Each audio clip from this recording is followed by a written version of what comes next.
रूस के राष्ट्रपति व्लादिमीर पुतिन का उत्तर कोरिया में खास अंदाज में स्वागत हुआ है। पुतिन के स्वागत के लिए उत्तर कोरिया के प्योंगयांग को सजा दिया गया। उत्तर कोरिया के नेता किम जोंग उन खुद पुतिन के स्वागत के लिए एयरपोर्ट पहुंच गए। ये 24 सालों में पुतिन का पहला उत्तर कोरिया दौरा है।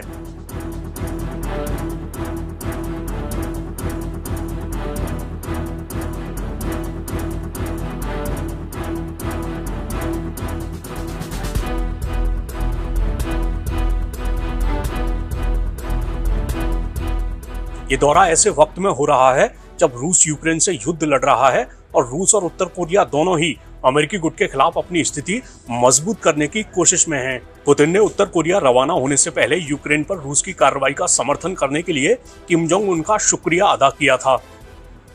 इसके साथ ही पुतिन ने कहा था कि दोनों देश अमेरिका की अगुवाई वाले प्रतिबंधों से निपटने के लिए साथ मिलकर काम करेंगे। पुतिन ने यह भी कहा था कि रूस और उत्तर कोरिया ऐसे व्यापार की संभावनाएं तलाशेंगे और भुगतान प्रणाली विकसित करेंगे जो पश्चिमी देशों के नियंत्रण में न हो।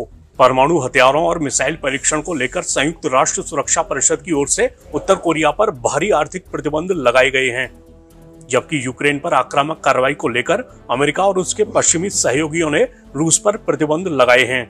पुतिन ने कहा कि दोनों देश पर्यटन, संस्कृति और शिक्षा के क्षेत्र में भी सहयोग बढ़ाएंगे। पिछले कुछ वक्त में उत्तर कोरिया और रूस के बीच सैन्य, आर्थिक और बाकी मोर्चे पर सहयोग तेजी से बढ़ा है।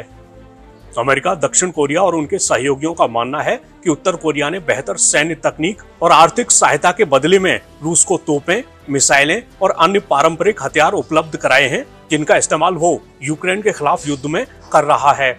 अमेरिकी गुट को इस बात का भी डर है कि रूस उत्तर कोरिया को इन मिसाइल और न्यूक्लियर प्रोग्राम के लिए सहायता मुहैया करा सकता है, जिन पर संयुक्त राष्ट्र सुरक्षा परिषद की ओर से प्रतिबंध लगाया गया है।